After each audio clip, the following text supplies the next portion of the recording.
నిన్న జరిగిన తనుజకి అలాగే దివ్యకి జరిగిన గొడవలో ఎంతమంది చూశారో ఎపిసోడు కామెంట్ రూపంలో తెలియదు. చూసే మాట్లాడండి, చూడకుండా దయచేసి మాట్లాడద్దు. నేను పిన్ టు పెన్ స్టాప్ చేసి మరి చూశాను. ఫస్ట్ అరిసింది ఎవరు? పాయింట్ 1. ఫస్ట్ థర్డ్ పర్సన్ని ఇద్దరి మధ్య గొడవలోకి తెచ్చింది ఎవరు? Second point. ఈ ఎవరైతే వీళ్ళు పర్సనల్గా బయట అంటే బిగ్ బాస్ హౌస్ బయట ఏదైతే వీళ్ళ పర్సనల్ లైఫ్కి సంబంధించి ఏదైతే మీరు చేస్తారో దాని గురించి తెచ్చింది ఎవరు? Third point. అలాగే పర్సనల్గా అటాక్ చేయడం స్టార్ట్ చేసింది ఎవరు? బిహేవియర్ గురించి స్టార్ట్ చేసింది ఎవరు? Fourth point. ఈ 4 పాయింట్లే కదా ఏ గొడవకైనా ఆజ్యం అనేది ఒక దగ్గర స్టార్ట్ అవుతుందిగా.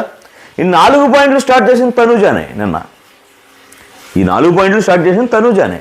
ఫస్ట్ ఏముంది బిహేవియర్ గురించి మాట్లాడింది. బిహేవియర్ గురించి మాట్లాడితే ఎవడు ఊరుకోడు, అందుకే అటాక్ చేసింది ఆ అమ్మాయి, తప్పేం లేదు. తర్వాత ఏముంది? భరణి గారి విషయం తీసుకొచ్చింది తనుజానే నేను గొడవలో. మరి భరణి గారిని తీసుకొచ్చిన భరణి గారిని పిలవక వాళ్ళ నాన్న వాళ్ళ అమ్మను పిలుస్తారా ఏంటి? అందుకని భరణి గారిని పిలిచి మీరు రండి ఒకసారి మాట్లాడి మీ గురించి ఎత్తుతుంది ఇక్కడ, ఈ మా ఇద్దరు జరిగే గొడవలో మీకేం సంబంధం, మిమ్మల్ని ఎందుకు తెస్తున్నా అడగండి అని చెప్పి అయిపోయింది కదా. ఈ అమ్మాయి బయట రివ్యూస్ చెప్పుద్ది, మూవీ రివ్యూస్. దాని గురించి నీకెందుకు? ఇక్కడ ఏమెత్తింది? నువ్వు ఇప్పుడే కెప్టెన్ అయ్యావు కాబట్టి మళ్ళీ కెప్టెన్సీ నీకెందుకు అని చెప్పింది. ఏమలాగే ఎంతమంది చెప్పారు? మిగతా ఇంకో 4 చెప్పారు. ఎవరి మీద నువ్వు అరవలేదు, ఒక దివ్య మీద ఎందుకు అరిచావు అంటే నీకు కూడా పర్సనల్ ఖర్చు ఉందనే అర్థం. ఓకే, ఓ పాయింటే కదా. ఓకే, బాగానే ఉంది.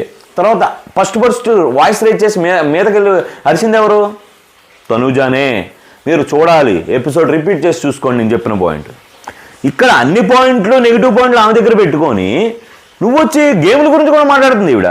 తనుజ గేమ్ల గురించి మాట్లాడుతుంది. ఈవిడేదో పెద్ద చించేసే గేమ్లు ఆడినట్టు మనసు మీద చేసుకొని ఎవరైతే ఈమె ఫ్యాన్స్ ఉన్నారో ఆ ఫ్యాన్స్ అందరూ చెప్పండి, ఏమి చించి పొడిచి ఆడిందో ఏ గేమో చెప్పండి, ఏమి డిపెండ్ అవ్వకుండా ఆడిందో చెప్పండి.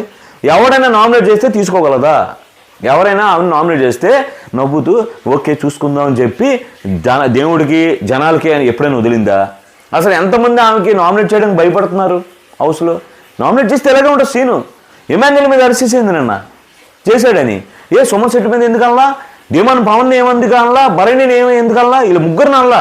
ఈమెకి ఎవరి మీద అయితే కోపం ఉందో వాళ్ళు మాత్రం హైలైట్ చేయడానికి ట్రై చేసింది అదే దివ్య అండ్ ఎమాన్యుల్. నిన్న దివ్య అండ్ ఎమాన్యుల్ ఏమైతే ఆ వద్దు అనుకున్నారో కంటెంటర్షిప్లో దాన్ని ఆమె తీసుకోలేకపోయింది, ఆన్సర్ చెప్పలేక పర్సనల్గా అటాక్ చేసింది అయితే బలగుది చెప్తా.